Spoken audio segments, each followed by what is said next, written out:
This is a giant Wagyu steak. To be more specific, it's a 36-ounce bone-in marbling score 7 ribeye Australian Wagyu. It's by far the most impressive steak I've ever laid down on my cutting board. The marbling of this steak is impressive, but at the same time it's perfectly balanced. The ratio of fat and meat is perfection. You've seen me cook Japanese Wagyu A5 before. Even though it's the best steak in the world, those are very rich. However, going back to the giant Wagyu, because of its meat and fat ratio, I can eat the steak all by myself. A bone-in ribeye Wagyu is extremely unusual. It's also impossible to find. Butchers always remove the bone, so finding a treasure like this is awesome. So you can have a better idea how giant this steak is, here it is on my hand. It is 2.5 inches thick of solid meat butter. When I say meat butter, I mean it. As I'm handling it, it's starting to melt on my hands. With that being said, I want to make sure that it does not fall apart on me when I'm grilling it. And for that, I'm going to be using butcher's twine. This will ensure that the cap will not separate from the eye, keeping the steak fully intact until it's 100% cooked. When you're dealing with such high quality steak like this, you don't want to use any crazy flavors or additional seasoning. It is important to keep it simple, so I season it with salt and freshly ground black pepper.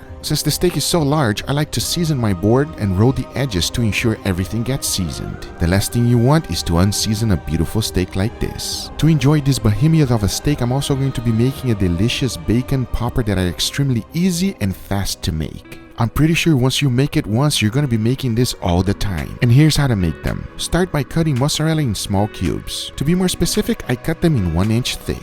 Remember, exact amount and ingredients always on the description down below for you. The second ingredient I need to use for these poppers are Southern style butter biscuit dough. Yes, these are the pre-made ones. They work perfectly for this dish. If you want to make it from scratch, you can do that as well. But this just makes it easy. After opening up the package, I like to split them in half. As you can see, these are the ones that have cheddar in the middle. If you don't find these, the plain one works just fine. Then you just gotta open it up and put your cheese right in the middle. Close them nice and tightly and wrap the bacon around. The key is to use only one toothpick to make this happen. You might have a hard time on the first one, but once you've done a few, you get a hang of it and it's not a big deal. And once I was done, this is what they look like. Now all there's left to do is to fry them up at 350 degrees Fahrenheit until they are all golden brown. And let me tell you, these are amazing. Gooey, melty cheese, delicious bacon, and something you can do it in minutes. But with all that being said, now that we have everything ready, I'm going to be first putting a beautiful sear on this steak. Once that's done, I'll be cooking it in indirect heat until I reach an internal temperature of 120 degrees Fahrenheit. I want it rare to medium rare. You don't want to overcook a beautiful steak like this. And to make sure that happens, I'll be using my wireless thermometer. But now I say it is enough talking and it is time to cook it, so let's do it.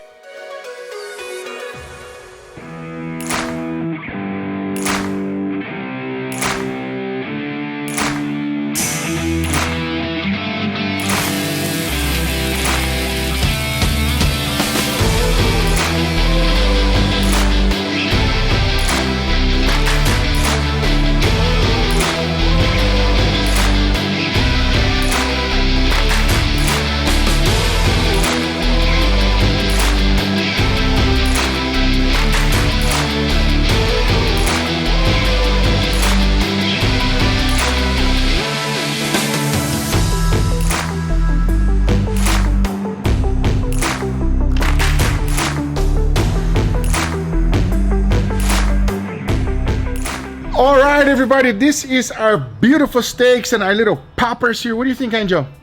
Those poppers look good. Yeah, if you notice already, we don't have a lot anymore, and that's because Angel already stole a few of them. My kids stole a few of them. There's only 4 left. They are absolutely fantastic. Irresistible. And then, as soon as they come out of the actual... Yeah, it's just well. Then we're talking about it. Let's try one for them. Yeah. The great thing about these is that it's super easy to make. Anyone can make them. There's no secret about it. And you want to eat them while they're still very, very hot. Yeah, they're not that hot anymore. Yeah, well, yeah, of course. But here I got some nice footage. They saw it what it looks like hot. You pull it off. Bite it, it's sweet. You know. Pull it off, and you just see the cheese just oozing. Ooh, it's so good. It's so amazing. All right, we're gonna give it a try. Let you guys know what we think. That we already tried it 100 times. It's still good. Even when it's not hot. Even though it's not super hot right now, it still's amazing. I mean, come on. It's biscuit, bacon, and cheese. Can't go wrong. And on top of that, you grab everything and you deep fry it. Come on. Come on.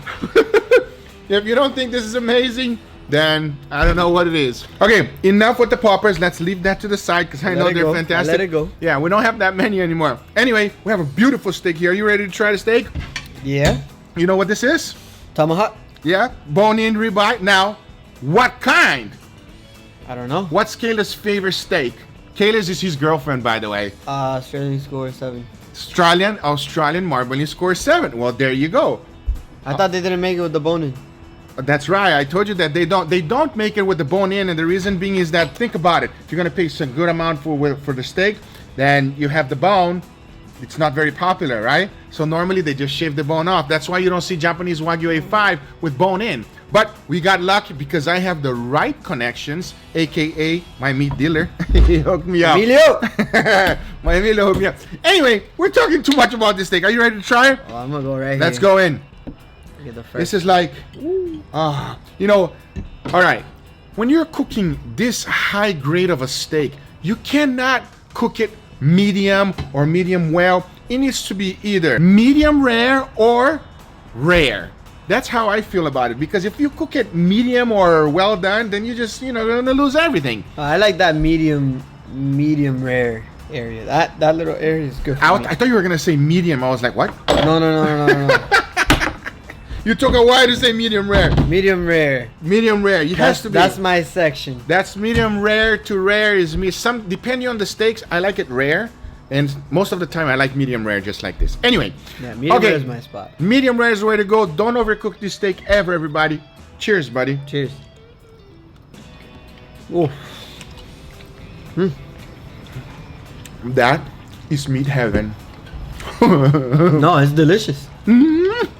Wow. Put it in. Oh, you actually putting it in? Make a little Wagyu sandwich. Go for it. I'll wait for you. Damn, I didn't even think about that. A little Wagyu sandwich, everybody. This is gonna be amazing. You know, it's true what they say, bro. Old people a little bit wise. What people are? You calling me old, bro? No, I would never call you old. Damn. See, that's what happens when you call people old. No, the Wagyu runs away to me. Cheers. Little Wagyu sandwich, everybody. Cheers.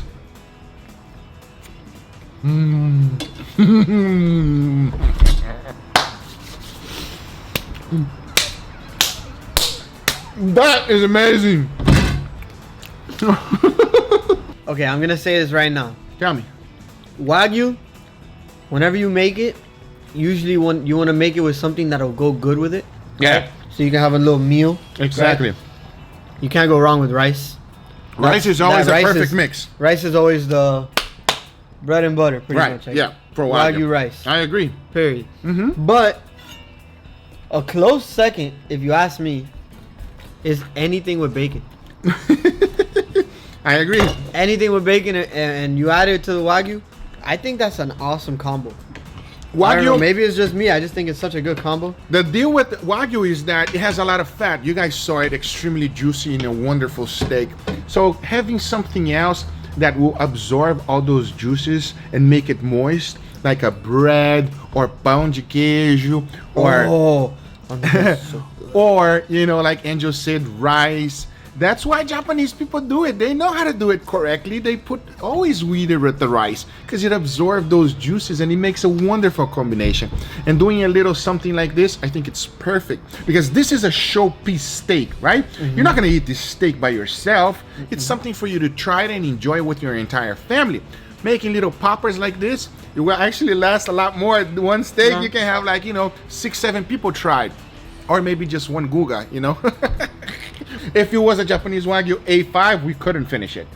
Because it's nice, it's rich, it's wonderful. It is a steak to share. The only reason you would cook it with the bone in, for my opinion, is for a nice, beautiful show and have a beautiful presentation for your family. Anyway, guys, this is the result that we got from Australian Marbling Score 7. I hope you guys enjoyed this video. If you do enjoy it, make sure to give it a thumbs up. If you're not a subscriber, be sure to subscribe for future videos. Remember, if you are interested in anything I use, everything is always in the description down below. Thank you so much for watching, and we'll see you guys on the next one. Take care, everybody. Bye-bye. We out. Now we need to sell a little bit more of your shoe collection so we can buy more steaks. No, that's enough. Yes. I already my sold car, only 2. My shoes. No, your car is gone. Only 2, but you they're don't need really a car. expensive. You don't need car. You don't Yeah, need that I do. shoes. Who has that many shoes? You have 100 shoes. I Who don't. Yes, you do. No, I don't. Who has 100 shoes, Angel? I don't have 100 shoes. How many do you have? Maybe like 10. No. No, 10 yeah. times 10. No. Shoe collector, everybody. I Put it literally down in the don't have comments that below many. if you want to see me sell I will. all his If- shoes so that we can buy more Wagyu. No. Yes. You And already, I literally look, have. I, think, I might just put them all 6 on pairs. eBay. Might just put them all You on eBay. already sold like half of them. Like We that's out, enough. everybody. Take care. Bye-bye.